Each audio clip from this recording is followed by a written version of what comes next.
السلام علیکم ګرانه دوستانو. نن به زه تاسو ته د افغانستان کپټان محمد نبي څنګه د ټولو افغانانو زړونه ګټلي دي، بل به زه تاسو ته وایم چې رشید خان څنګه د افغانستان ځوان لوبغاړی نوین الحق باندې ریشخندونه وهلي دي. ویډیو تر اخره پورې وګورئ، په هر څه به تاسو پوه سئ.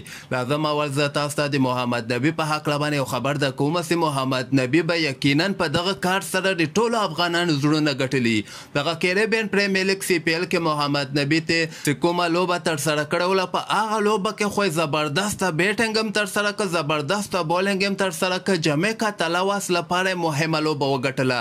په بیټینګ کې ورته 11 رنز مهم رنزونه کړي ول او په بولینګ کې هم 3 لوبغاړي اوټ کړي ول. خو دغه نه علاوه به زه تاسو ته وایم چې محمد نبي خپل دغه شرټ باندې تاسو وګورئ، دلته د شرابو یو قسمه لوګوی هغه پیسې دغه لوبغاړو ته ورکول کیږي د کمپنۍ لخوا نه. خو محمد نبي بیا دغه کار نه ده کړی، یعنی د شرابو لوګوی اخوا کړی دا وغه په بعضې جرمانه دوی باندې لګیږي. دا کوم لوبغاړي چې دغه شرابو لوګو دلته نه لګي نو د هغه جرمانه محمد نبي ورکړې ده، خو د شرابو لوګو په خپل شرټ باندې نه ده لګولی. چې یقینا د ما هم دغه کار ډېر زیات خوښ سو او د ټولو افغانانو به دغه کار ډېر زیات خوښ سوی. بل به زه تاسو ته د افغانستان رشید خان په هکله باندې یو خبر درکوم چې رشید خان نوین الحق باندې ډېر سخت ریشخند وهلی ده.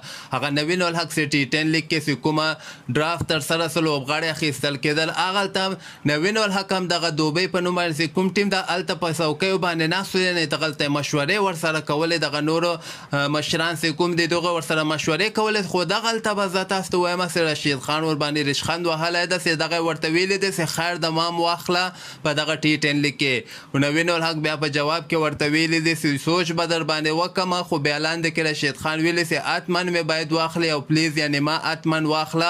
مطلب د خبرې دغه ده چې بعضې ملګري دغسې فکر کوي چې دا دوی خپلو کې سره ټوکې کوي. هغه خبره صحیح ده چې دوی خپلو کې پوهېږي سره، خو ماته چې څنګه ښکاره سول زه تاسو ته وایم چې دا رشید خان په نوین الحق باندې ریشخند وهلی ده چې اوس دی هم په اکشن کې ناست ده. ځکه دغه ټي 10 لیګ هم رشید خان وایي دا هسې ګپ شپ ده او زه خپله ټي 10 لیګ کې لوبه نه کول غواړم. نو تاسو هم خپل نظر لاندې ما سره په کمنټ کې شریکولی سئ. یو خبره زه تاسو ته کومه چې دا د ما خپل شخصي نظر ده چې رشید خان چې کوم دغه کمنټ نوین الحق ته کړی دا مکمل ریشخند یې ورپورې وهلی ده.